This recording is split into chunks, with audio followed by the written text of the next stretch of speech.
Desenvolvimento Rural e Biociências, Unirovuma Niassa.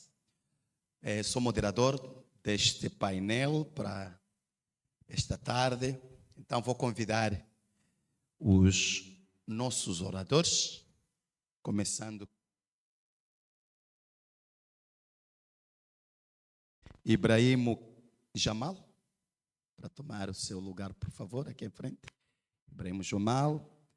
A seguir, Crimildo Mohache e Fabião Zefanias Massango.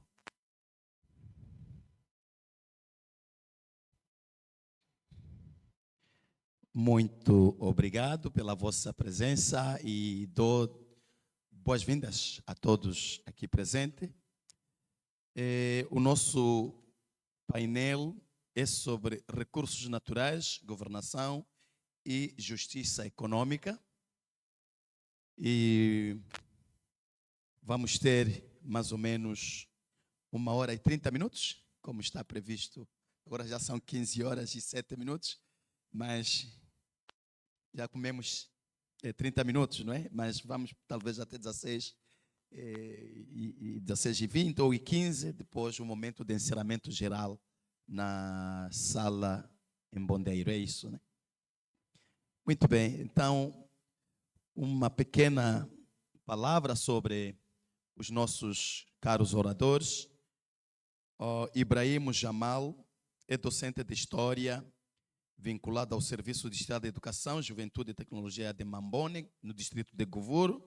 É ativista social, historiador e pesquisador social.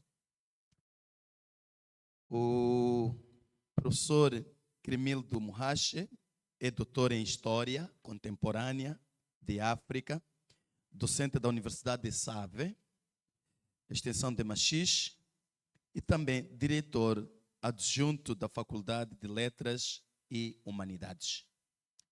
E o nosso terceiro orador é Fabião Zefanias Massango. Ele que está a cursar o curso de Planeamento e Ordenamento Territorial pela Universidade Pedagógica de Maputo. Já fez algumas pesquisas em alguns artigos científicos e publicou 6 deles que, com o seu conhecimento e sua experiência, vai partilhar conosco. Sem me alongar, caros oradores, temos então 1h, como eu dizia, 1h20, e vai depender da nossa dinâmica. E Ibrahim Jamal vai falar sobre o projeto de lei de responsabilidade social e fundo soberano para as comunidades de Pande, Govuro. Então, desde já, o professor Crimildo também vai falar de conflitos em torno de terras em Moçambique, uma análise sobre principais fatores concorrentes no município de Machixe desde 1992 à atualidade. Portanto, temos uns 33 anos, 30 e tal anos dessa experiência de análise dos fatores concorrentes. E Fabião Zefanias vai falar sobre o mapeamento de recursos corais, né, em Nhambane, na localidade de Nalamba, é isso? Malamba. Portanto, essa é a sua experiência também de pesquisa nesta área de conhecimento. Então, sem me alongar, vou chamar o primeiro orador, Ibrahim Jamal, para nos apresentar a sua pesquisa. Obrigado.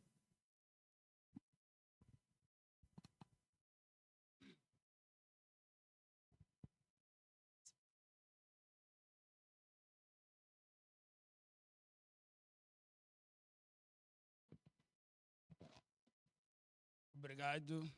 Mais uma vez, boa tarde a todas e a todos. Conforme o morador estava aqui a referir, só tenho alguma coisa por acrescentar. Eu ainda faço também parte do Comitê de Gestão dos Recursos Naturais, sobretudo na localidade de Pande, Govoro. Então, esse é um projeto não só meu, que surge do sentimento popular, devido à exploração dos recursos, neste caso o gás natural, que tem maior ocorrência na província de Inhambane. Eu sou residente lá, mas antes de mais nada queria desejar esta oportunidade. Não poderia estar aqui sem, antes de mais nada, referir aquilo que é o contributo do IES, sobretudo o diretor do IES, Euclides, bem como uma figura que está nesta sala, muito importantíssima, que mesmo em workshops, quando a gente encrava, sempre faz de tudo e absolutamente tudo com paciência e determinação, de modo a chegarmos em consenso. Estou a me referir do consultor Pereira. Obrigado. Esse trabalho, geralmente, ele surge daquilo que é a convivência social da população do distrito do Govoro, concretamente de Pande, região onde mais poços de gás natural encontram-se. Conforme vê logo na capa, aquela é uma imagem real da Sasol, é uma das instalações da Sasol, com aquele aparato todo, e mais adiante poderemos verificar aquilo que são as desigualdades sociais, conforme estamos aqui para ver. Essa é a realidade do distrito do Govoro. Não podem se surpreenderem. As casas lá são precárias, por isso temos aí, de um lado, a multinacional, que são os poços, do outro lado, temos a realidade. O nosso distrito geralmente tem sido afetado profundamente com os efeitos de mudanças climáticas.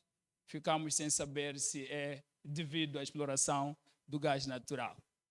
Então, existem ainda mais aquilo que é a situação dos desafios populares. A população sofre quase de tudo e absolutamente tudo. Se nós formos a verificar o índice de desenvolvimento humano, tanto quanto em Moçambique, estima-se mais ou menos, poderemos apreciar, são 0,46, mas está-se a falar no contexto moçambicano, mas para o distrito do Govoro, concretamente naquela localidade hospedeira dos recursos naturais, deve estar mais abaixo disso.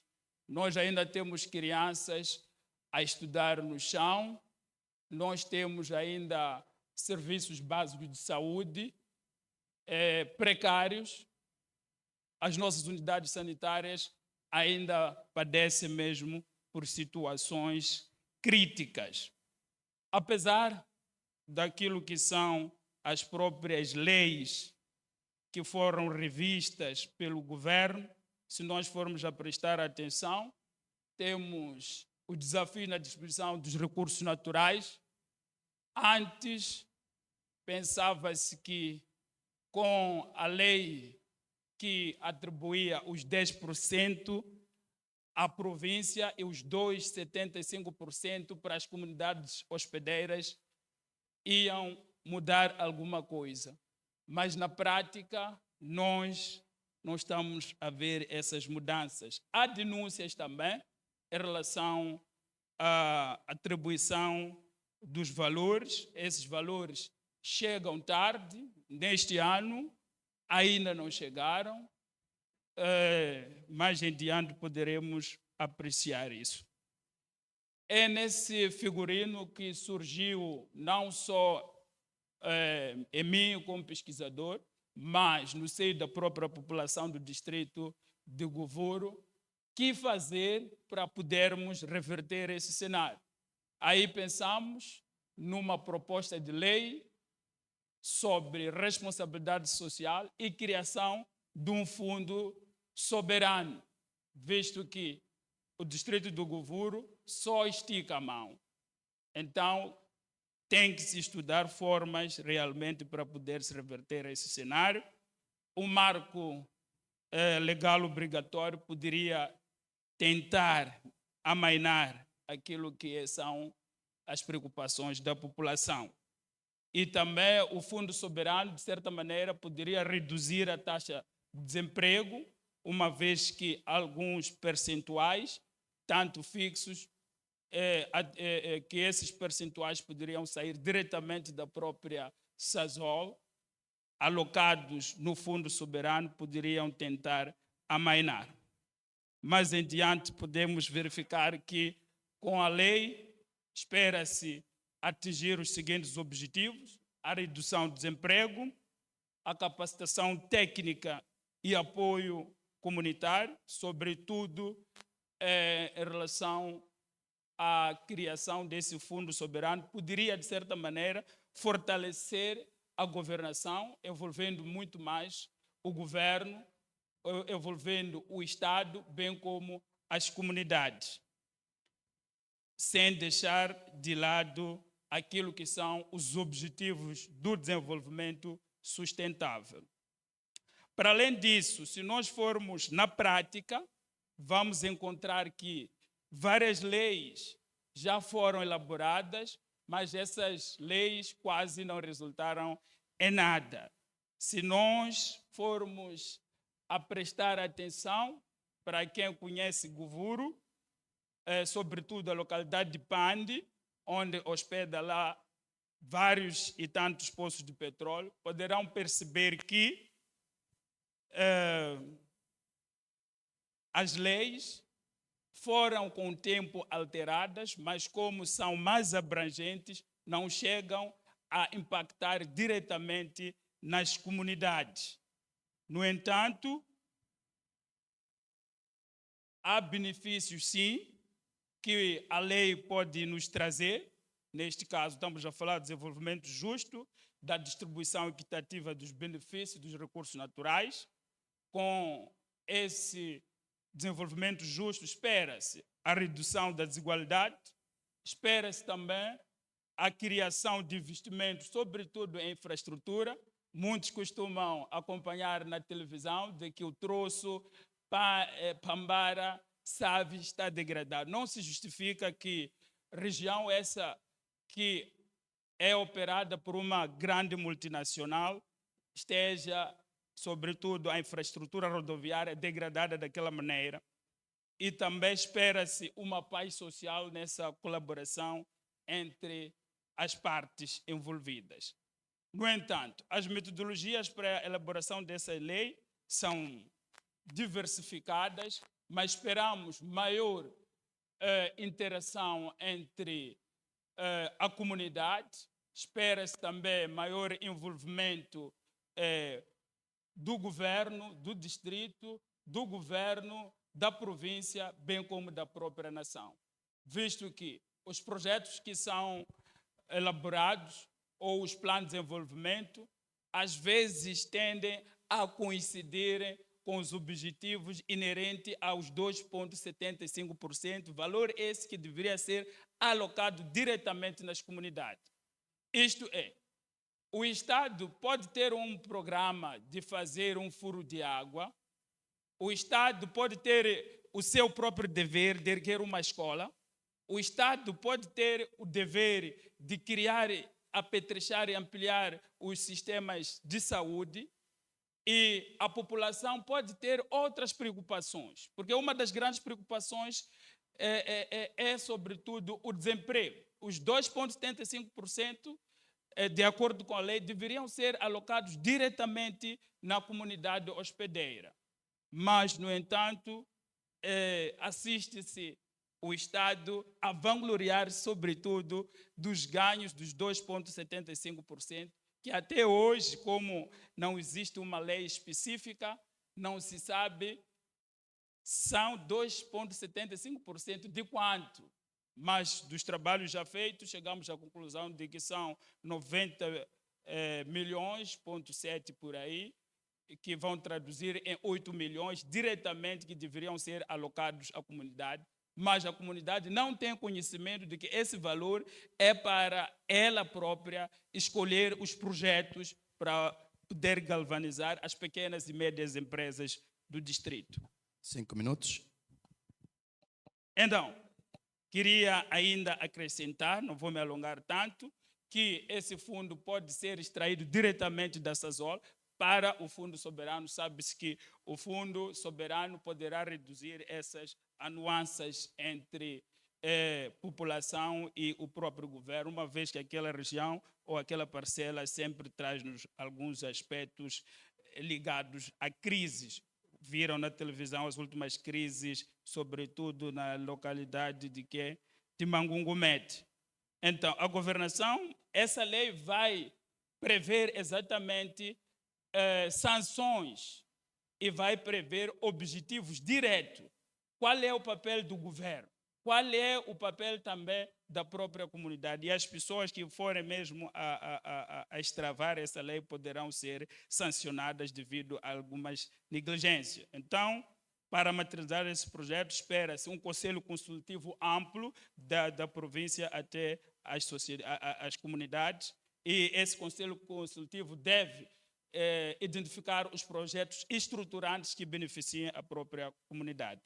Para além disso, espera-se com a lei algum desenvolvimento, no entanto, algumas atribuições de bolsas de estudo para aquela comunidade. Sabe-se que aquela população não sabe se é beneficiada em bolsas, mesmo tentando concorrer, não é possível, mesmo em outros sistemas, quando são submetidos a teste, não passam devido aos efeitos catastróficos criados pelo próprio gás, pela própria exploração de gás natural. Então, mecanismos de monitoria serão muito importantes, a transparência, deverão existir alguns relatórios anuais, trimestrais, assim como semestrais. Indicadores esses serão muito importantes para a viabilidade desse projeto. Para além disso, espera-se que hajam alguns riscos, por isso a lei deve ser muito específica, sobretudo na penalização, na diversificação também do uso, na própria pressão pública para que haja algum freio no próprio cumprimento.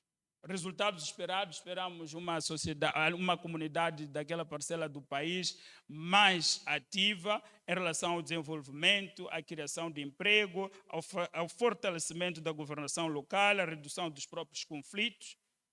Para não me alongar tanto, temos muita coisa por conversar. Vou agradecer profundamente àqueles que tornaram essa apresentação possível, sobretudo a população do distrito do Govur, que as suas histórias nos inspiram.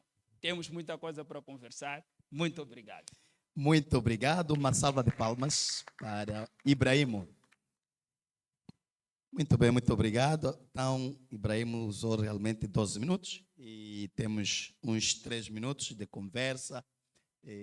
Vou convidar o segundo orador, Cremildo Munhaj, para nos apresentar a sua pesquisa. Obrigado. Cremildo tem 15 minutos.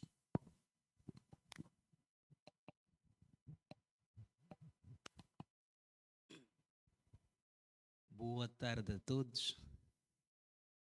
Em primeiro lugar, gostaria de agradecer a oportunidade que o IES me concedeu de partilharmos resultados desta pesquisa desenvolvida na província de Inhambane, concretamente no município da Machixe, intitulada Conflitos de Terra em Moçambique, uma análise sobre os principais fatores concorrentes no município de Machixe, de 1992 à atualidade.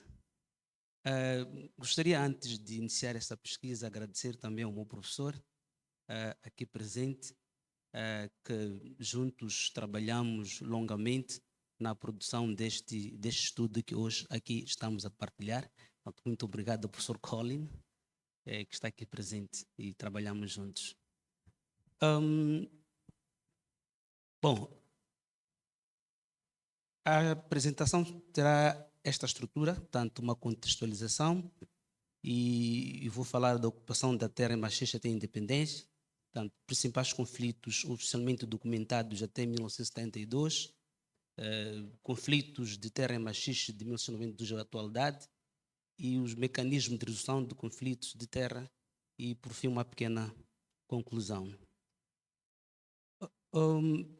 Em termos de contextualização, tenho a dizer primeiro que o nosso país já alcançou a independência em 1965 e teria nisto herdado um sistema de posse de terra dual. Portanto, de um lado, o sistema de posse consuetudinário, portanto, mais para as comunidades, e o direito moderno do Estado, que era mais aplicado sobretudo nas zonas urbanas. No mesmo ano de 1975 tivemos a nossa primeira Constituição, e no que diz respeito à terra, declarava a terra como propriedade do Estado, no entanto reconhecendo os direitos das comunidades. A primeira nossa legislação de terra apareceu em 1979, portanto a Lei 6/79, e que mais uma vez veio afirmar a questão de que a terra era propriedade do Estado. E no prosseguimento das transformações que foram se observando no nosso país, em 1990, portanto, vamos ter uma nova Constituição, portanto, que veio mais responder questões da liberalização do nosso país, mas que no que diz respeito à questão legal da terra não trouxe assim, grandes alterações, porque a terra continuou propriedade de Estado. Portanto, embora esta Constituição afirmasse proteger os direitos das comunidades adquiridos por herança e também por ocupação por boa-fé. O ano de 1992 marca o final do conflito armado. Optei por iniciar esse estudo aqui, por ser um momento que achava que pudesse ser um momento de viragem, tanto com o final do conflito armado, porque logo após a independência, como vimos aqui, o nosso país continuou em guerra. Tivemos a guerra de 16 anos. Machixe é uma cidade, é um município situado ao longo da Estrada Nacional, número 1, um sítio que durante o conflito armado foi considerado relativamente seguro comparado aos distritos circunvizinhos. É só de lembrar que em 1987 tivemos o massacre de Dumuin, e Machixe dista aproximadamente 20 quilômetros de Dumuin, e houve imigração para Machixe de muita população que veio a Machixe e para procura de locais seguros. O que se esperava era que, fim do conflito armado, parte desta população regressasse às suas zonas de origem, mas isto não aconteceu como era de esperar. Muita gente permaneceu na Machixe, tanto uma zona urbana. Em 1997, o nosso país aprovou a segunda lei de terra, tanto a Lei 19/97 de 1 de outubro, e em 1998 o regulamento desta lei de terra, mas também estava a iniciar um processo de municipalização. Portanto, Machixe faz parte dos primeiros 33 municípios tanto aprovados e introduzidos a partir do ano de 1998. Este processo, na verdade, veio a agudizar um processo de violação dos direitos de ocupação de boa-fé e outras formas. Isto levou à ocorrência de conflitos, portanto, entre as comunidades, diversas entidades pela ocupação da terra. Eu preferia antes fazer um pequeno recuo, tanto que é olhar para alguns conflitos que foram se registrando nesta parcela, mesmo no período colonial, que é mesmo para percebermos a essência ou a origem de alguns conflitos que têm se verificado, porque parte desses conflitos constituem herança do período colonial. Machixe, tanto, é um município com cerca de 278 km². Acho que apresentava até a independência uma população de cerca de 40.252 habitantes, portanto, uma densidade populacional de cerca de 148 habitantes por km². E em termos de ocupação da terra, cerca de 70% da área do distrito encontrava-se sob propriedade perfeita, ou seja, eram terras ocupadas por latifundiários, tanto latifúndios constituídos durante o tempo colonial. e isto teria, portanto, levado a uma série de conflitos, porque esses latifúndios foram constituídos em terras ocupadas por comunidades. E o cenário que tínhamos, tanto as fontes disponíveis no Arquivo Histórico de Moçambique, mostram a existência da parcela número 136, bairro de Macupula, pertencente ao Caetano Antônio Vicente Maciel, tinha cerca de 173 hectares, tinha no interior 127 famílias residindo, portanto, no interior deste latifúndio. A parcela 30, de Sebastião Levi da Cunha Vaz, tinha cerca de 124 famílias nativas no seu interior. A parcela 409 da Alfredo de Gouveia tinha cerca de 107 famílias no interior. Portanto, a parcela 221 com cerca de 104 famílias. A parcela 220 de Fernanda Paiva e Álvaro Batista de Carvalho, com cerca de 3.123 hectares, com 685 famílias que residiam no interior e praticando suas atividades. Esta era a realidade que nós encontramos na Machixe até o período colonial, até o final do período colonial. Portanto, latifúndios com pessoas nativas residindo nelas, e que os latifúndios foram constituídos, estas famílias já se encontravam lá, praticavam suas atividades. Os conflitos nesta época registravam-se sobretudo em épocas de colheita de castanha, de caju, estavam relacionados com a questão do coco, para a produção da copra. Agora, quando transitamos para o período de 92 para cá, os conflitos estes voltam. Como é que voltam? Portanto, vamos ter aqui conflitos alternativos e antigos latifúndios. Após a nacionalização da terra, na verdade, houve a revitalização de títulos pertencentes a nativos.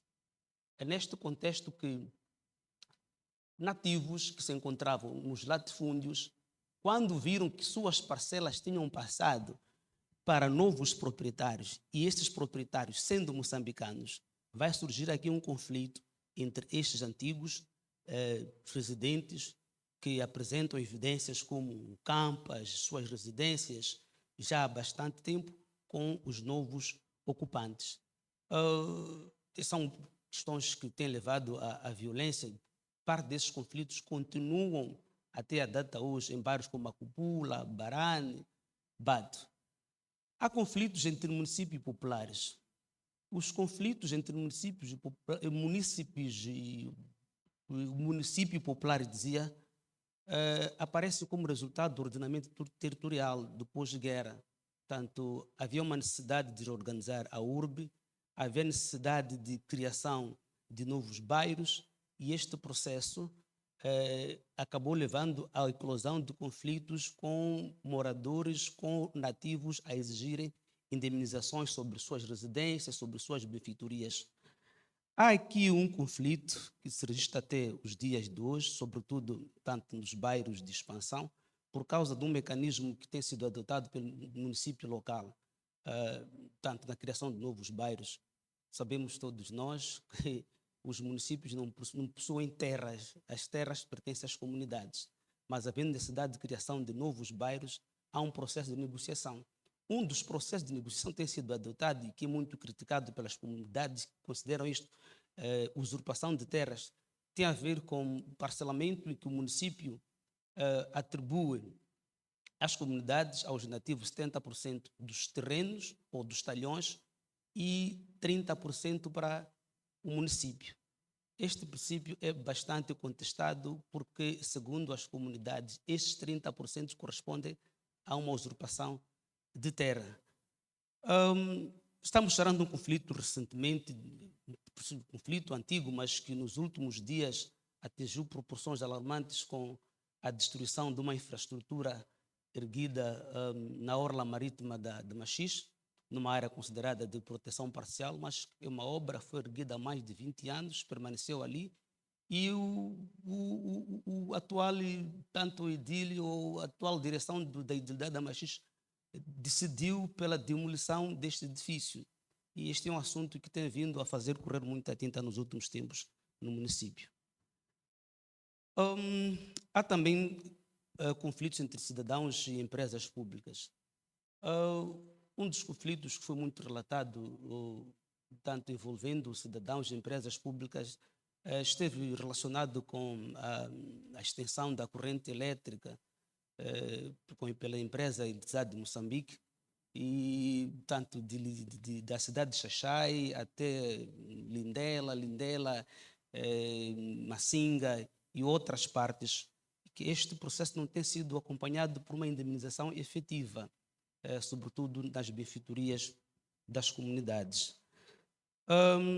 Há conflitos também que se verificam entre membros de mesmas famílias, tanto herdeiros pela venda de parcelas, sem o envolvimento de todos e, sobretudo, das mulheres. Isso é uma questão muito discutida. Questões culturais pesam muito nestas decisões que são tomadas a nível das famílias. E, bom, durante o conflito armado, houve uma prática que era a cedência de parcelas para residências 4 temporárias. minutos. Obrigado. Para tanto as residências temporárias, e segundo ou a esperança dos nativos era de que estes deslocados de guerra, após o final da guerra, retornassem aos seus locais de origem. Mas isto não aconteceu. Depois do final do conflito, houve, portanto, surgimento de novos mecanismos de negociação, cedência, mas que atualmente tem sido contestado pelos herdeiros. Tivemos há pouco tempo, no mês passado, uma situação de um morador que chegou a boicotar vias de acesso, chegou a erguer uma espécie de um monumento que percebeu que era uma tentativa de intimidação dos ocupantes para que abandonassem a parcela.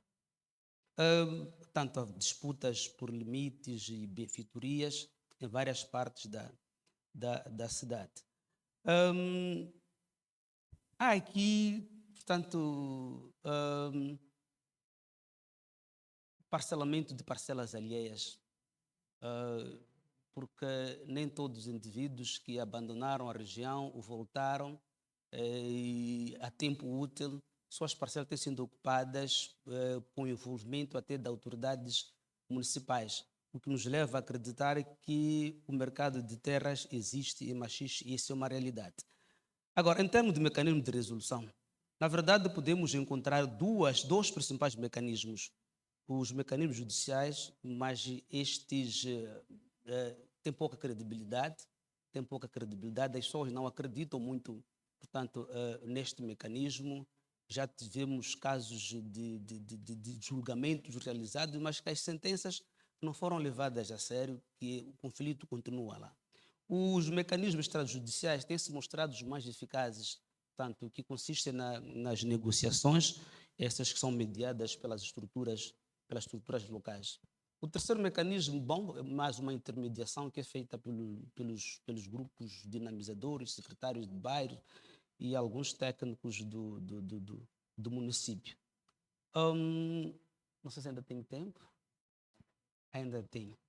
Portanto, o que eu tenho a dizer é que uma parte dos conflitos mais candentes que se verificam em Machixe são uma herança do período colonial. Tanto no nosso país, após a independência, não tivemos algo que podíamos chamar de reforma agrária que pudesse resolver os problemas criados no tempo colonial com a implantação de latifúndios. O conflito armado também teria agudizado estes conflitos ao arrastar muita gente para a cidade e que essas pessoas, terminado o conflito, não regressaram às suas origens. A questão da municipalização veio, mais uma vez, a tornar essa questão mais candente e veio a criar, de facto, um mercado de terra, este que existe e é uma realidade. E, bom, ia terminar dizendo que, de facto, há uma falta de confiança por parte dos munícipes, por parte dos nativos, nas instituições da administração da justiça, sobretudo no que diz respeito à administração da terra. Isto, bom, estamos num processo de transformação do rural para o urbano, isto com todas as consequências que tem trazido para as comunidades. Dito isto, o meu muito obrigado. Muito obrigado. Uma salva de palmas para o nosso Cremildo. Muito bem, não é fácil depois do almoço, depois de ler ou escutar, não é? Mas vamos fazer o esforço de abrir os nossos olhos, sobretudo a nossa mente, para escutarmos estas belas apresentações e muito interessantes, porque a questão de terra em Moçambique, ou questão de conflito de terra em Moçambique, é algo real.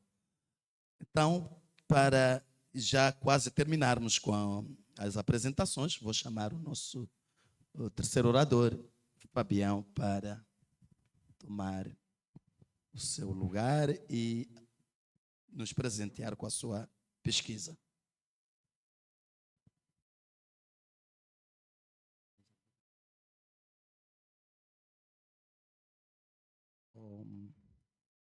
Esse resumo? Investe para.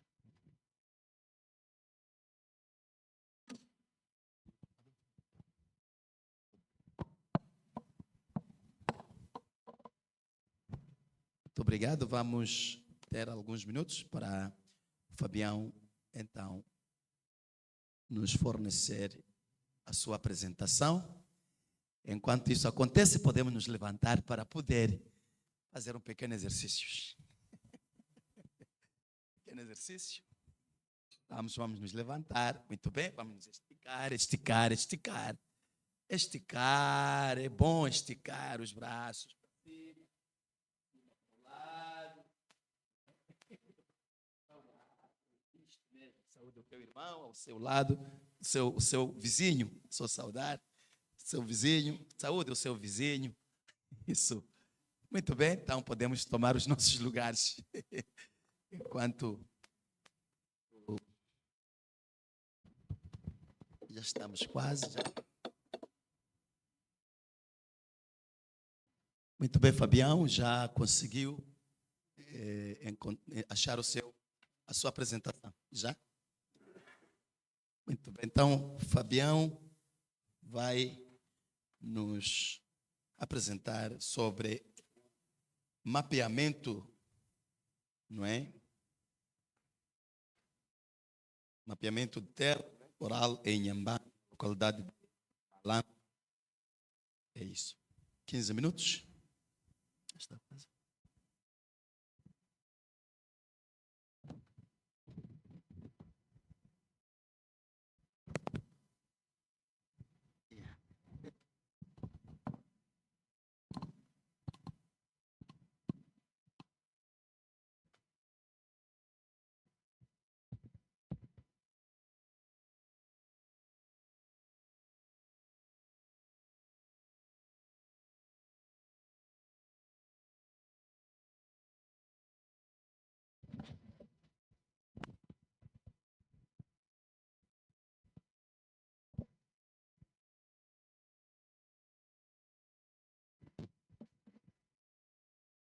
Bom, boa tarde a todos. Chamo-me Fabião Zefanias Mação, estudante da Universidade Pedagógica de Maputo. Bom, temos esse trabalho intitulado Combinando Conhecimento Local e Análise Espacial para o Mapeamento dos Recifes de Coral na comunidade de Malamba e Mazoene.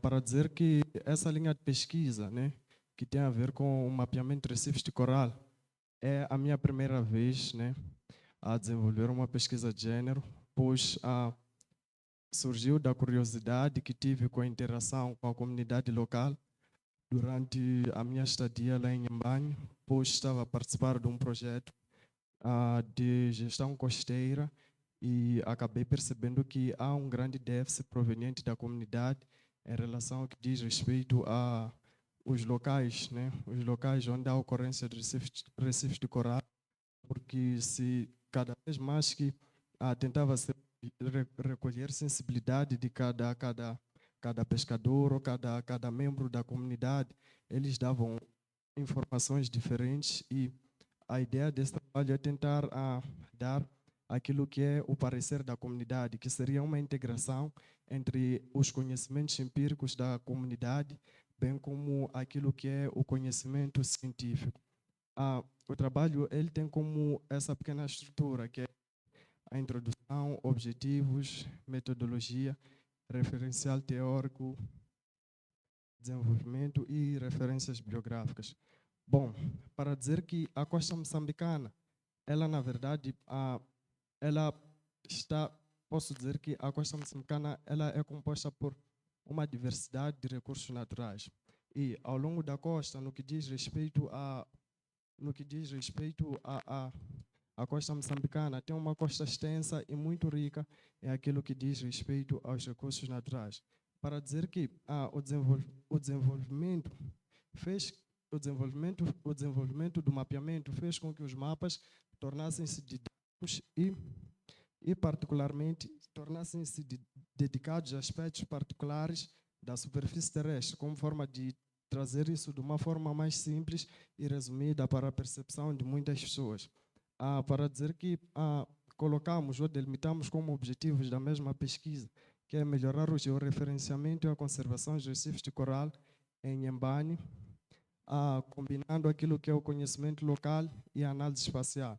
E os específicos é descrever aquilo que são aspectos físicos e geográficos dos recifes de corais, avaliar a contribuição do conhecimento local na identificação dos recifes de coral, comparando com a análise espacial. Descrever a importância da integração do conhecimento local e a análise espacial no mapeamento de recifes de coral. Bom, para dizer que o mesmo trabalho ele optou por uma metodologia integrada, né? Integrada na perspectiva de usar-se mais aquilo que é uma metodologia qualitativa e quantitativa, pois, primeiramente, foi-se fazer aquilo que é a coleta dos dados de campo, onde conjuntamente fez-se uma observação direta e recorreu-se também a pesquisas bibliográficas como forma de sustentar aquilo que a comunidade dizia, e também usou-se o método cartográfico, que ele, por sua vez, acaba sustentando aquilo que é a análise espacial. Trabalhou-se com a amostragem e fez entrevista a um número de população. Na verdade, essas imagens tentam ilustrar aquilo que estava a se dizer nos objetivos, que primeiramente fez-se uma escutação daquilo que a população acha, né, em relação aos mesmos recifes, como forma de explicar o objetivo da realização do mesmo projeto, e a posterior aí foi-se fazer uma observação direta no próprio local, que fomos acompanhados de pescadores, como forma de eles indicarem os locais onde há ocorrência de recifes de coral, e com recurso, né, a GPS, com recurso a GPS podemos obter aquilo que são as coordenadas dos locais onde há ocorrência de recifes de coral. Bom, para dizer que aqui é onde desenvolveu-se um pequeno exercício, levou-se uma maquete, né, daquilo que nós achávamos que sabemos em relação à própria área, e fomos mostrar à comunidade, onde fizemos uma espécie de exercício para que eles pudessem nos dizer aquilo que eles sabem em relação aos locais onde há ocorrência, pois é um sítio onde eles convivem diretamente com os mesmos recursos. Então, fomos ter diretamente com a comunidade, e para aquilo que chamamos de entrevistas, né, e a nossa amostragem, usamos o Cobocolete como forma de fazer uma espécie de um questionário daquilo que precisávamos saber da mesma comunidade, e depois já foi onde recorremos a entrevistas, né, diretamente às mesmas pessoas que intervêm diretamente com os mesmos recursos, para dizer que nós trabalhamos com pescadores dos seus 18 aos 50 anos, porque aí tentamos pegar do mínimo ao grande como forma de tentarmos compreender ou ter uma informação mais credível em relação a isso. Para dizer que essa é um pequeno enquadramento daquela que é a nossa área de estudo, né? A localidade de Malamba e Mazoene, elas são duas localidades que quase estão interligadas, né? Então, para uma localização mais simples, Malamba e Mazoene encontram-se na província de Inhambane, tendo a sua sede no distrito de Massinga, e encontram-se no posto administrativo de Chucumo. E eles fazem fronteira a norte, ele faz fronteira com a norte faz fronteira com Guma, a sul faz fronteira com Macachula, a este com o Oceano Índico e a oeste com Onweni e Cachoeira. Encontra-se a 35 quilômetros da Estrada Nacional número 1 e tem uma superfície de 200 metros quadrados. Para dizer que o mapeamento participativo ele surge na década de 80,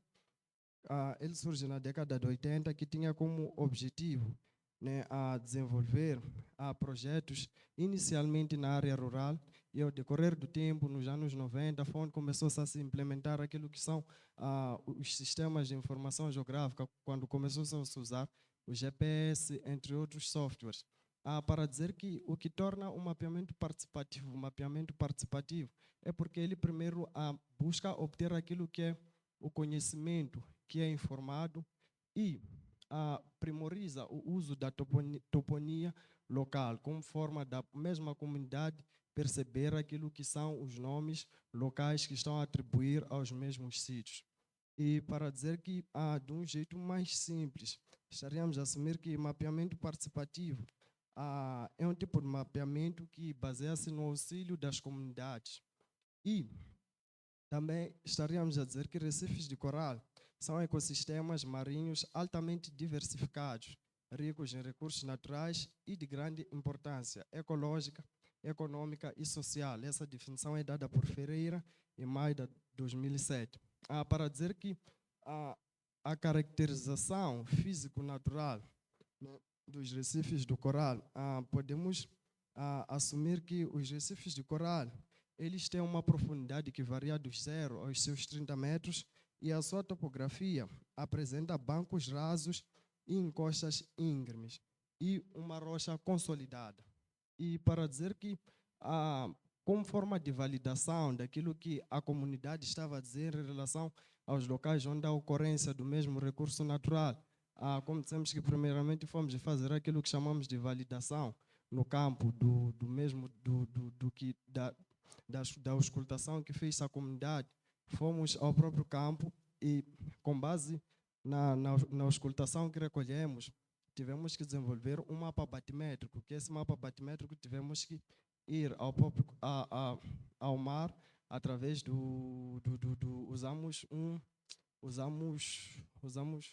fomos ao mar e foi onde recolhemos os pontos com uma máquina de sondar. Fizemos sondagem ao redor da nossa área de interesse.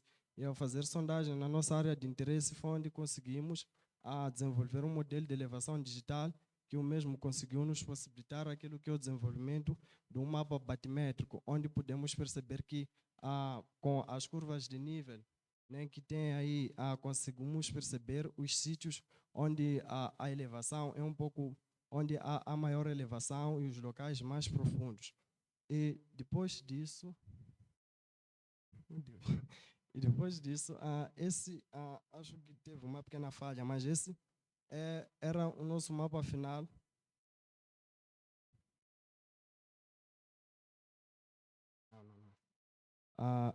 Acho que tivemos uma pequena falha, né, no que diz respeito àquilo que é o nosso mapa final. Acho que na organização dos slides teve uma pequena falha, mas com isso era para tentar mostrar o mapa final dos locais onde há ocorrência de recifes de coral, onde através daquilo que são as curvas de nível através do mapa batimétrico, ele acabou sustentando aquilo que foi a auscultação que foi tirada da mesma comunidade em relação aos sítios onde há maior elevação e onde há a ocorrência dos mesmos recifes. Para dizer que nessa nossa área de interesse encontramos 5 recifes de coral que encontram-se na mesma área. E para dizer que os mesmos recifes, eles, a população, juntamente com a validação do que dissemos, eles nos ajudaram a ter uma pequena descrição em relação aos mesmos locais, onde nos disseram que, primeiramente, a rocha de Inhambane é um conjunto de pedras, né, rochosas que tem uma dimensão de 100 por 50 metros e uma distância de 7 quilômetros da linha da costa. E para dizer que a outra rocha, Maguewane, esses nomes são nomes locais, então são os nomes que a comunidade disse pela sua existência, por isso preferimos usar a mesma toponia local como forma de não criar discrepância em relação à informação que foi coletada no local. E Maguewane é um conjunto de rochas, né, que estão interlaçadas com alguns galhos, ramos, que tem uma área de 30 por 40 metros e tem uma distância que varia de 1 a 4 quilômetros da linha da costa. Mandopene também são rochas calarinas que tem uma distância de 0,5 a 2 quilômetros da linha da costa e uma área de 30 a 40 metros. E a última rocha, que é essa de Casamane, é composta por pequenas rochas rochosas que não aparecem à superfície. Tem uma área de 80 por 40 metros e tem uma distância de 5 quilômetros da linha da costa. E para dizer, com isso que a pesquisa que estávamos a fazer, ela culminou em isso, aquilo eram referências que havíamos usado e muito obrigado pelo tempo dispensado. Muito obrigado, uma salva de palmas para o nosso Fabião. Muito bem, caros presentes, não é? Neste fórum, neste painel, terminamos com as apresentações. Eu não hei de trazer nenhum resumo para não atrapalhar a compreensão de que cada um, não é, captou, reteu ou as dúvidas que tenha causado essas apresentações. Então, para tal, vamos abrir sessões de contribuições, perguntas, questionamentos, dúvidas. Então, é só levantar o braço e, se existir o protocolo ali, puder entregar o microfone aos visados. Tem microfone por aí? Muito bem, muito obrigado. Temos uma mão aqui. Então, a seguir, diga o nome e a instituição de onde vem. E, por favor, caros oradores, retenham os nomes e talvez as questões dos nossos intervenientes. Obrigado. Obrigado. Chamo José Brito, pesquisador do IESE. Primeiro, parabenizar pelas belíssimas apresentações, todos os oradores. Tenho uma questão sobre o Ibrahimo, sobre a questão mesmo sobre as responsabilidades sociais, principalmente nessas multinacionais. Não é de hoje que essas multinacionais estão em Moçambique. E parece que os problemas até agora são os mesmos. Vêm com promessas e depois encontramos os mesmos problemas. Não só em Govuro. Recentemente estava fazendo uma pesquisa sobre o barômetro de coesão social no norte do país, concretamente na província de Niassa. E já está a iniciar também. Tem uma nova multinacional lá, com as mesmas promessas. Eu acho que a minha primeira observação é que sobre a auscultação, há falta de auscultação ou falta de interesse. Numa das entrevistas, estávamos a ter com o Serviço Distrital das Atividades Econômicas, perguntamos se eles primeiros fizeram alguma auscultação com a comunidade para saber o que a comunidade precisaria, quais são as necessidades, quais são as faltas e o que poderiam oferecer como responsabilidade social. O governo tem a iniciativa de colocar propostas como responsabilidades sociais, mas no final das contas, essas propostas não são aprovadas. Eles só recebem a proposta vindo de cima. Então, até agora, com os mesmos problemas, construíram escolas. Muito antes de inauguração das próprias escolas, as escolas estão destruídas. Qual seria a pergunta? A pergunta é... Ao Ibrahimo, né? Sim, ao Ibrahimo. Não seria melhor a descentralização? sobre principalmente dos itens ou das necessidades ou da própria responsabilidade social. E a outra minha pergunta é para o painelista, o Fabião. Também parabenizar pela belíssima apresentação. Sobre o mapeamento, a validação dos dados. Eu gostaria de saber qual é o critério que usaste para validar os resultados daquilo que é a sua previsão e o que a comunidade aferia. Se tem um índice e qual é o intervalo do índice que nós podemos aceitar que, com base nesse intervalo, nós podemos garantir que o modelo correu bem e que realmente os resultados do mapeamento são certeiros ou podemos ter uma fidelidade condigna. Muito obrigado. Muito obrigado.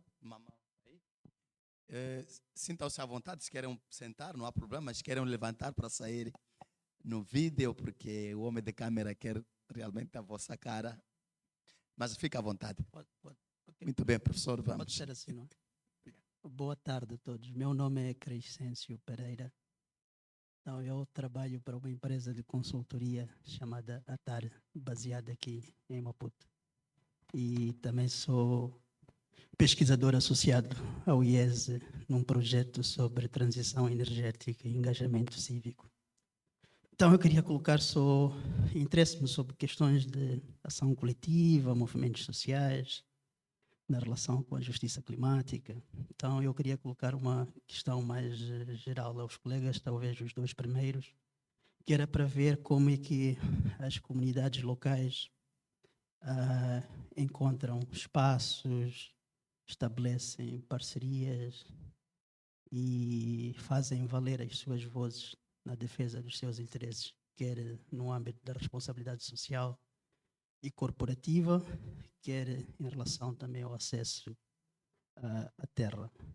E talvez ao último colega, Fabião, uma questão tem a ver com o mapeamento dos recifes. Em algumas conversas que eu tive com as comunidades locais em Inhambane, fazem menção que a biodiversidade, o meio ambiente marinho, não é? Tem estado a ser gravemente afetado pelos grandes projetos de exploração de gás, áreas pesadas e por aí fora. Então, queria saber se no vosso mapeamento vocês identificaram zonas de risco afetadas por essa exploração. Obrigado. Muito obrigado, professor. A seguir. Boa tarde. A minha questão vai para o Ibrahim. Dizia que para o sucesso dessa proposta deve haver um envolvimento de atores governamentais, comunitários, sociedade civil. A questão de fundo que se coloca aqui é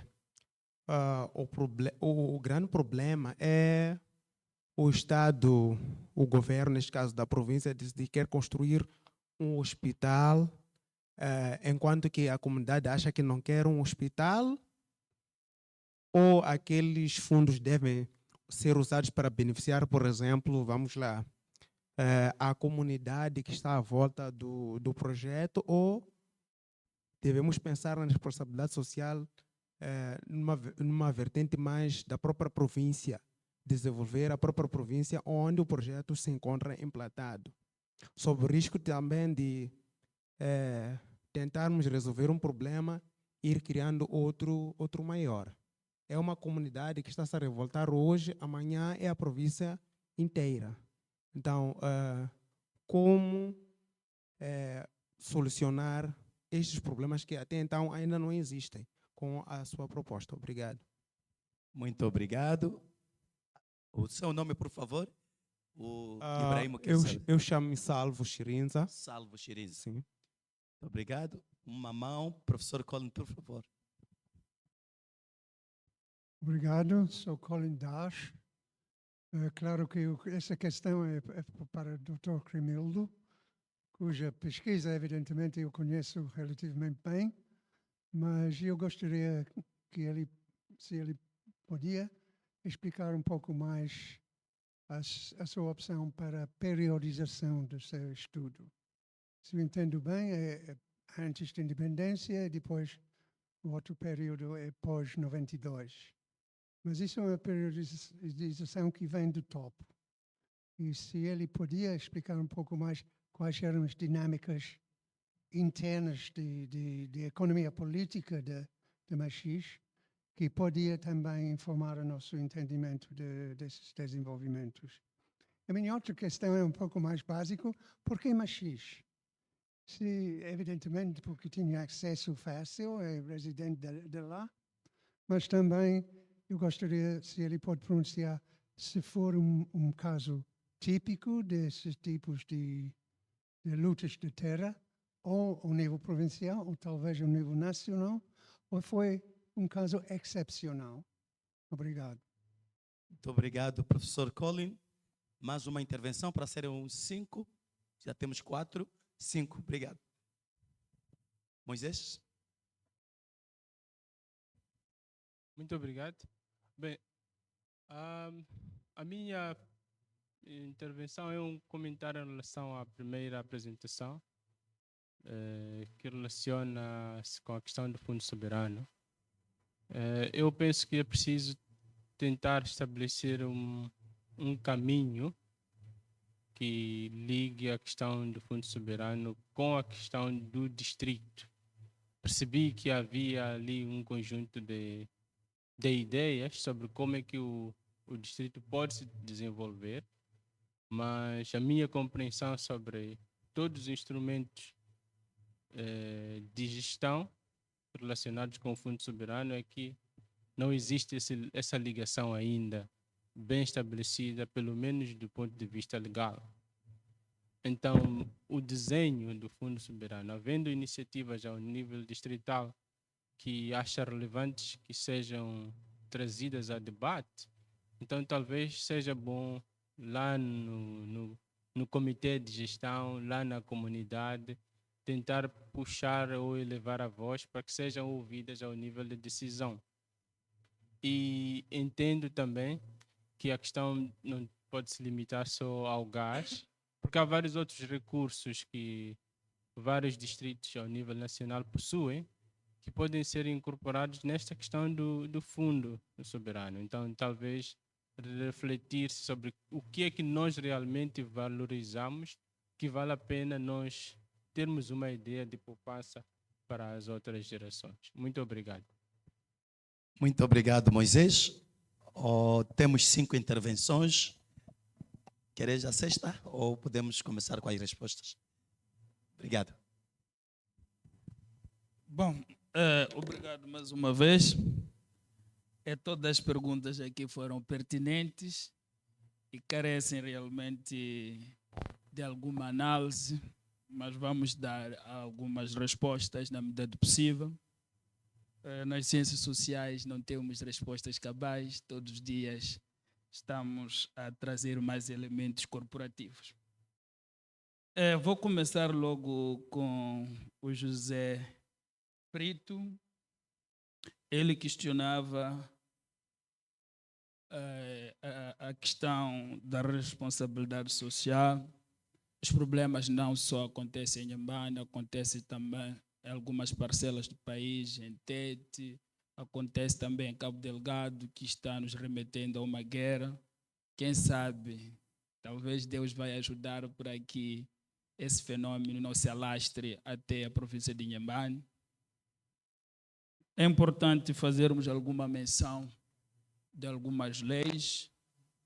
Por exemplo, a Lei 15/2022 diz que os recursos naturais pertencem às comunidades. Temos também a mesma lei destina, peço que preste um bocadinho de atenção, 10% é uma percentagem que é destinada exclusivamente para o desenvolvimento social da província. Isto é, 2,75% é a percentagem destinada exclusivamente às zonas hospedeiras da multinacional. Significa, em termos pragmáticos, vamos tentar trazer alguns dados numéricos para podermos entender. Estamos a falar de quanto exatamente que a província de Inhambane recebe. Estamos a falar de 90,78 milhões de meticais, corresponde a 10%. No entanto, nessa percentagem deve ser calculado 2,75%, que deveria estar diretamente direcionado às comunidades hospedeiras da multinacional. Aí não há negociação, a lei é clara, mas o que acontece, não se sabe ao certo o valor dos lucros, não se sabe ao certo o valor da própria produção. Por isso, justificamos que seria mais conveniente uma proposta de lei sobre responsabilidade social específica. Essa proposta poderia trazer mais elementos. Qual vai ser a obrigação da empresa, aliás, queria dizer, a responsabilidade social da empresa para aquela comunidade. O que é que essa empresa vai fazer diretamente para essa comunidade? Visto que o governo se esconde por detrás disso.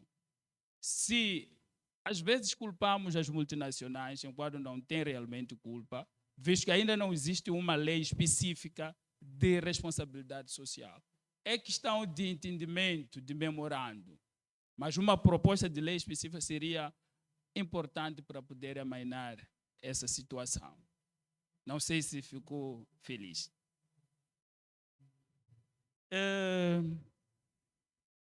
Vamos tentar. Também foi um comentário. Quero agradecer o seu comentário inerente ao Fundo Soberano. O Fundo Soberano é extremamente importante para essas zonas hospedeiras das multinacionais. Sabe-se que as matrizes que as multinacionais trazem não são tão sustentáveis para o desenvolvimento local. Praticamente tiram tudo, o que nos remete à maldição dos próprios recursos. Estou a dizer, por exemplo, a mão de obra, como não existe concorrência entre as multinacionais naquela parcela, a mão de obra local é desqualificada. Sendo assim, deveria haver uma obrigatoriedade da própria empresa de definir alguns percentuais fixos para contribuir no Fundo Soberano. Para além disso, deveria existir ainda mais algumas contribuições, quer de doadores, quer de pessoas interessadas, para poder galvanizar esse fenômeno. E a própria lei ia ser-nos muito importante para a monitoria.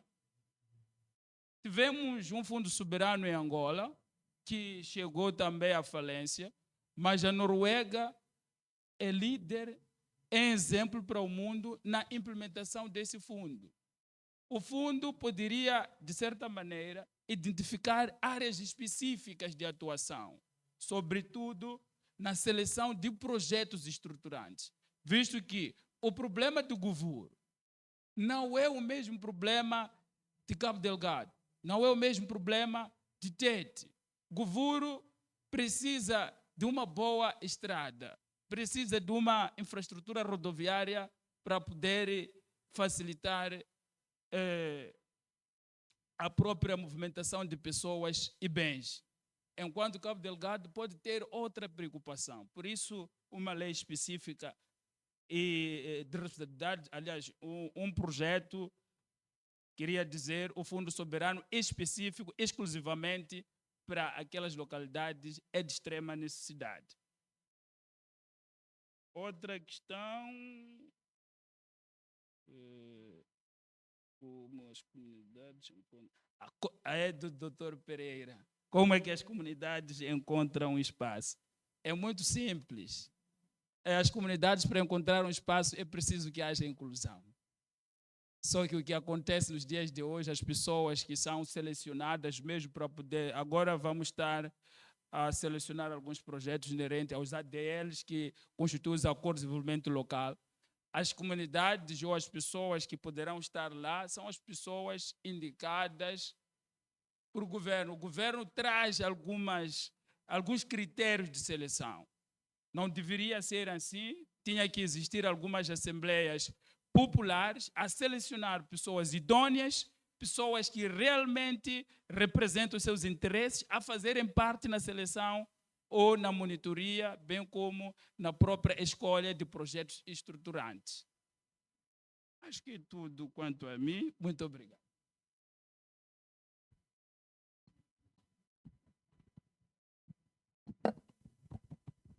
Cinco minutos para Cremildo, por favor.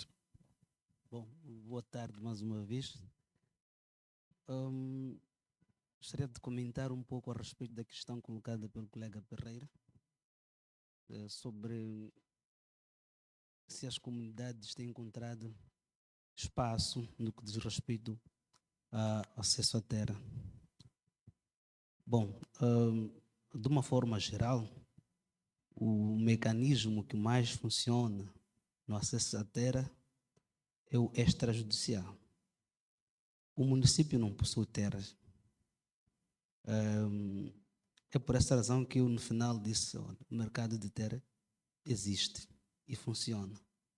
E do levantamento feito, há poucos pedidos, e os poucos pedidos não são atendidos, na sua maioria, os pedidos de terra junto ao município. O que mais funciona são os esquemas que podemos considerar ilegais, dado que a nossa legislação diz que a terra não se vende. Mas, na verdade, o que existe é uma venda de terra, sim, camuflada sob a forma de cedência de benfeitorias, mas para transacionar parcelas que não possuem nem sequer uma benfeitoria. O próprio Estado tem tido dificuldades no acesso à terra para a realização de certos projetos. Houve um conflito envolvendo o Estado quando pretendia um espaço para a construção do hospital provincial na Machixe. Houve problemas no processo de aquisição de espaço para o futuro estádio da Machixe. Houve problemas, teve que negociar, teve que indemnizar. Houve problemas quando da implantação de uma faculdade na região de Agostinho Neto, por parte do Estado, tanto a Universidade Pedagógica, hoje a Universidade de SAF, teve problemas, teve que indemnizar as comunidades. O que quer dizer é mais fácil, Dr. Pereira ir a Machixe como singular, adquirir espaço, que ir para lá como Estado à procura de espaço, que não vai ter. Portanto, os esquemas, as normas consuetudinárias locais continuam a funcionar como mecanismo mais importante no acesso à terra em Machixe. Bom, só colocava aqui uma questão ligada à periodização. Porque é que optei por 1992 e não tanto períodos anteriores, dado que faço menção aqui a um período logo após a independência. Bom, na verdade, eu tentei olhar para o final do conflito armado como um marco muito importante para mim, dado que parecia um período que encerrava um período de guerra e abria espaço para uma nova era que seria caracterizada por aquela euforia da população e regressar às suas zonas de origem, como aconteceu em outras regiões. A província de Inhambane conheceu aldeias comunais, mas que muitas delas, logo após o final do conflito armado, foram abandonadas. As populações abandonaram as suas aldeias. As aldeias em menos de... Tenho alguns exemplos que levanto no trabalho. Bom, numa primeira fase houve uma espécie de renitências por questões de segurança, em que as pessoas viviam em dois espaços, tanto o espaço da terra natal e o espaço da aldeia, onde também tinham lá as suas machambas, e foram fazendo isso durante um período mais ou menos de 2 anos, mas que no final tiveram que abandonar. Agora, em relação ao Machixe, por conta da sua locação geográfica, é uma das cidades em franco desenvolvimento a nível da província de Inhambane, se diga, é considerada a capital econômica, localizado no meio da província, posso dizer, e em um local de fácil acesso, tanto a parte da cidade de Inhambane, distritos circunvizinhos, como Murumbene, o Muine, Jangamo, e e tem vindo a conhecer vários projetos de investimento, e isto, vamos lá, tem vindo a criar uma grande pressão sobre a terra. Eis a razão que me levou a olhar para Machixe como um exemplo a ser estudado. Obrigado. Muito obrigado, Cremildo. Fabião, 5 minutos. Começando, primeiramente, tenho que dizer obrigado às questões que foram colocadas. A primeira, que foi colocado pelo José Pinto, se eu não estiver enganado, que perguntava quais são os critérios que usou-se para a validação dos dados que foram recolhidos pela população.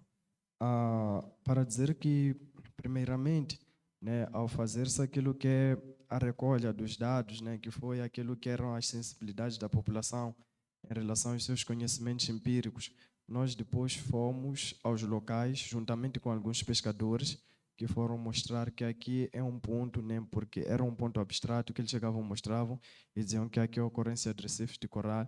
E o que fazíamos? Nós fomos para lá com uma máquina de sonar, que coletava pontos, que esses mesmos pontos nos possibilitaram a elaboração de um modelo de elevação digital.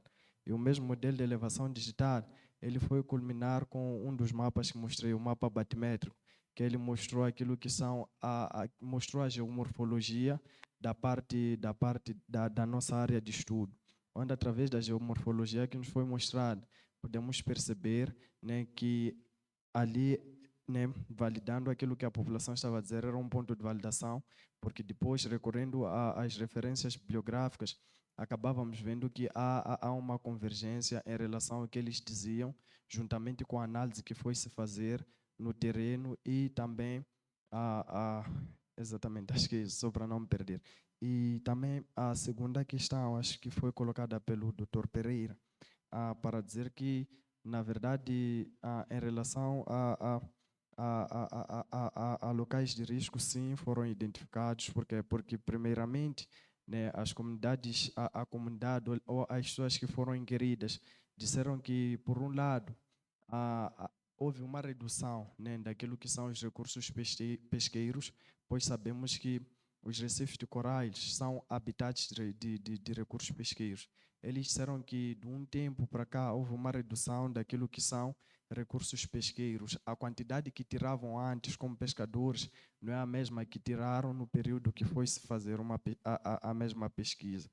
E depois disso, acabaram nos informando que há um projeto que está para se implementar de extração de areias pesadas na própria área, na área de jurisdição, mas na parte terrestre, porque aquela área tem dois rios que atravessam e vão desaguar mesmo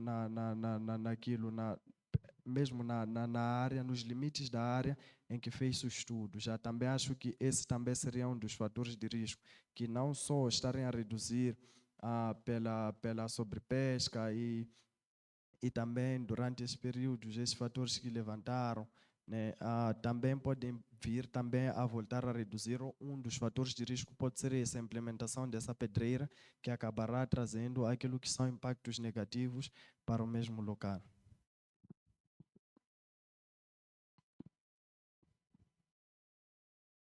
Muito obrigado, Fabião. Alguma questão ou um ponto de insistência? Plateia, penso que não. Sim, professor Pereira. Microfone. Em relação ao tópico da sua pesquisa, que se Do Crimildo. uma questão complementar a si, sim. Não, é o tópico da pesquisa. Eu percebo que se concentrou muito na análise ou mapeamento dos conflitos, não é? Então, queria perceber a perspectiva também das soluções, os mecanismos de resolução de conflitos, quer formais, informais, se cobriu esses aspectos, não é? Obrigado.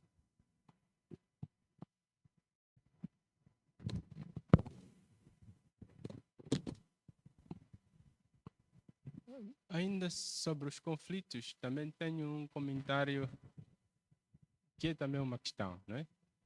Que é em relação ao uso da terra como um ativo, porque em princípio a terra é propriedade do Estado, mas percebemos que a terra, aliás, o próprio Estado também tem dificuldades de acesso à terra, não é? Tendo em conta todos os conflitos e de interesse que estão envolvidos sobre a terra como um recurso.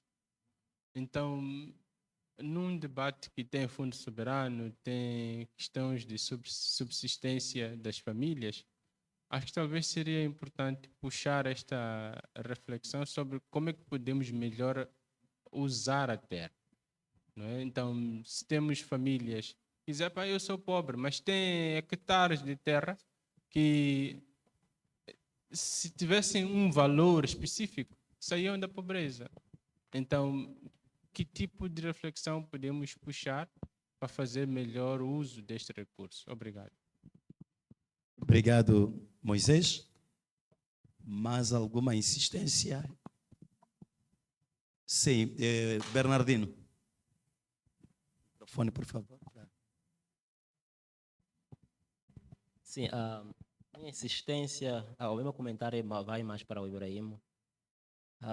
Ele, na sua intervenção, quando respondia às perguntas, falava, e mesmo na apresentação, falava da necessidade da criação de uma lei que definisse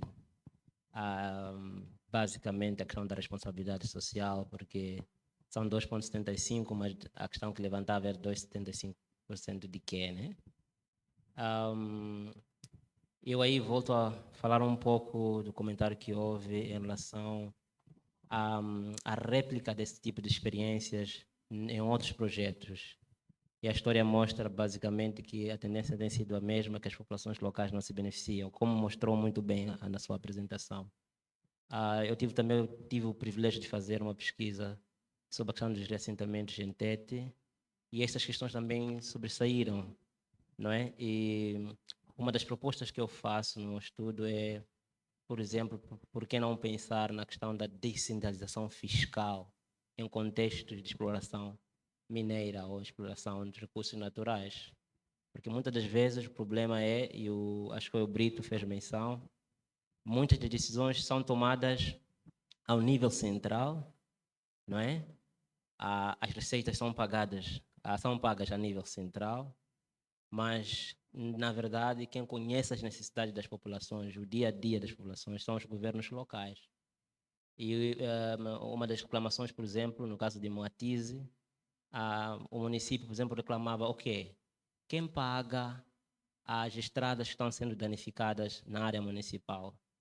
Quem paga? Se o imposto é pago a outro nível. Então, quando o município tentava cobrar ou definir alguma taxa para que as empresas participassem, simplesmente as empresas diziam que nós não temos nada a ver com isso, porque nós pagamos já os impostos. Então, aqui também eu acho uma certa falta de vontade política para fazer as coisas acontecerem. Mais do que criação de uma legislação, o país já mostra muito bem que temos muitas leis boas, teoricamente, mas que na prática não resolvem nada. Então, não sei se faria mais diferença ou alguma diferença termos mais leis neste setor, enquanto não existir a vontade política. Obrigado. Muito obrigado, Bernardino. Se eu percebi bem, as intervenções já finais do Moisés e Bernardino são contribuições, sugestões. E do professor Pereira, então estava pedindo quais possíveis soluções, é isso. Crimildo, e aproveite também já considerações finais enquanto responde à questão. Bom, o primeiro ponto, na verdade, a nossa legislação sobre a terra está em revisão. E quero acreditar que dentro em breve teremos uma nova lei de terras e espero que acomode parte destas questões aqui levantadas, sobretudo o respeito pelos direitos das comunidades. Mas, aliás, mesmo a lei em vigor até o presente momento preconizava vários aspectos, sobretudo a questão da ocupação por boa-fé, que tem sido desrespeitada. Eu acho que há um trabalho muito sério que deve ser feito na difusão da própria lei. Nós temos as leis, mas não são difundidas, há um desconhecimento. Há conflitos, por exemplo, que surgiam pelo facto de herdeiros estar a exigir que certas famílias abandonem a parcela porque o que foi vendido há 20 anos foi uma barraca, vamos lá, uma palhota. E vendeu a palhota e não vendeu a parcela. Portanto, essas pessoas devem se retirar porque o que o pai, o que o avô vendeu foi uma palhota para residir. Mas as pessoas estão lá há mais de 20 anos e a nossa lei confere direitos a estas pessoas. E, acima de tudo, o que eu sinto é que tem que haver uma melhor difusão. Portanto, a nossa lei deve ser revista, sim, sobre certos aspectos, mas tem que haver uma maior difusão, acima de tudo, que é o que aparece aqui a criar muitos conflitos. Como eu dizia na apresentação, no mês passado foi matéria de notícia na TV Sucesso, uma reportagem feita lá por André Galbin, de um morador que está a reivindicar uma espécie de um quarteirão. Na verdade, a princípio, houve dificuldades para o ordenamento do tal quarteirão, por conta da resistência da família. E agora, com o desaparecimento dos progenitores, está lá um jovem a atormentar os demais moradores que estão lá há mais de 30 anos. Terminou o conflito armado, estas famílias já estavam lá e, de acordo com a nossa lei, essas pessoas têm direito, portanto, adquiriram direito do uso e aproveitamento da terra, portanto, no contexto da ocupação por boa-fé. E isto, por desconhecimento da legislação, acabam surgindo estes conflitos. Eu conversando com pessoas no campo, na verdade, a questão da terra é muito complexa, a resolução disto, que nós estamos a falar de estarmos a disputar uma cadeira que eu depois vou pegar na cadeira e vou desaparecer. A terra permanece ali. E há várias sentenças que são proferidas. Fui encontrar no Tribunal de Inhambane um processo que vem desde os anos 90 que não está a encerrar. Portanto, de uma família que está em guerra com outras famílias, essas famílias nativas que afirmam que foram usurpadas as parcelas no período do estabelecimento de latifúndios, no período colonial, mas que agora não aceitam tanto uma espécie de colonização por um moçambicano igual e reivindicam que essas terras sejam devolvidas. Agora, o que tem-se encontrado são algumas soluções assim, a nível local, porque o município não consegue resolver isto, nem os tribunais, nem o município. O que tem acontecido em alguns bairros, acontece em Machixe, acontece mesmo aqui na província de Maputo, é que as pessoas, os nativos que são os proprietários dessas parcelas, por terem lá benfeitorias, quando se apercebem que a zona está sendo apreciada, têm contratado empresas de consultoria para fazer o parcelamento. Fazem parcelamento e começam essas famílias a vender as parcelas antes que o município vá para lá usurpar. Porque esta questão de, vamos lá, uma família tem uma parcela qual tanto feito o parcelamento em talhões, saem lá 10 talhões. O município, porque vai lá com os topógrafos, vai lá com os marcos, ao fazer esta colocação dos marcos, atribui a si 30% dos terrenos. Portanto, são 10, 3 são do município. Só que esses terrenos depois são vendidos, alimentam esquemas de venda de parcelas, são vendidas depois pelos técnicos do município. E isto vai agudizando. Então, as pessoas preferem, ultimamente, parcelarem e serem elas mesmas a cederem as parcelas às pessoas. Então, estamos num processo de venda de terras. Agora, estamos a resolver o problema? Acho que não, mas precisamos, de facto, de que se trabalhe mais a legislação. De facto, a comissão que trabalha sobre isso foi andando por todo o país a recolher depoimentos para ver se melhorava isto. Uso da terra como ativo. Na verdade, das conversas que eu fui tendo com vários interlocutores durante a pesquisa, apoia-se esta ideia, de facto, de que, olha, há países que a terra é usada como um ativo. A hipoteca existe, hipoteca da terra, que essas pessoas podiam usar as terras que estão sob seu controle, se calhar para acederem até a financiamentos do banco para desenvolver outras atividades. Porque nós temos, neste momento, a nível de machixe, só de realçar que quase toda a área de machixe distrito, a área do distrito corresponde à área do município. E corresponde praticamente à área urbana. Já não temos espaços para o desenvolvimento de atividades como a agricultura, está tudo a ficar ocupado. O que estamos a ver é que a cidade está a invadir o rural e estamos a correr risco, de facto, de termos famílias que no passado eram detitoras de parcelas de terra onde praticavam a agricultura e tinham lá as suas benfeitorias, seus coqueiros, seus cajueiros, apesar dos cajueiros não estarem a produzir agora, mas os coqueiros, a se transformarem de proprietários rurais para indigentes urbanos, porque o meio urbano vai atacando o rural e essas pessoas vão perdendo os seus meios de subsistência. E, aliado às compensações que são feitas, as compensações são feitas quando o Estado não são encorajadoras. Só de referir que uma palmeira em idade ativa não paga-se acima de 900 meticais, é o máximo que se paga por uma benfeitura, na indemnização de uma benfeitoria. Isto é considerado muito pouco para aquilo que é o rendimento e a subsistência das comunidades. Obrigado. Debates vão continuar. 30 segundos para Fabião, 30 segundos para últimas considerações. Bom, eu só tenho a agradecer, né, pela apresentação, aliás, pela oportunidade que tive de apresentar e também pelas questões que foram aqui colocadas. Espero eu que isso venha a contribuir para o melhoramento daquilo que é a minha pesquisa e muito obrigado. Muito obrigado. Bom, agradecer imensamente a última contribuição, os acréscimos. Realmente a questão da descentralização é crucial, visto que o nosso distrito, o governo, não só é perito na área do gás, também nas areias pesadas.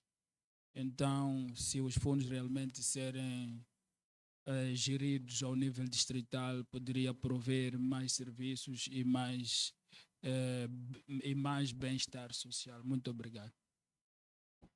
Muito obrigado. Obrigado a todos e a todas. Obrigado, painel 6, por este lindo debate. E os debates continuam nas nossas plataformas digitais e, sobretudo, não é? Nas nossas instituições de ensino e aprendizagem, ou instituições superior, nas instituições de ensino superior, de pesquisa e companhia. Então, agradeço a todos e a seguir vamos à sala A, não é?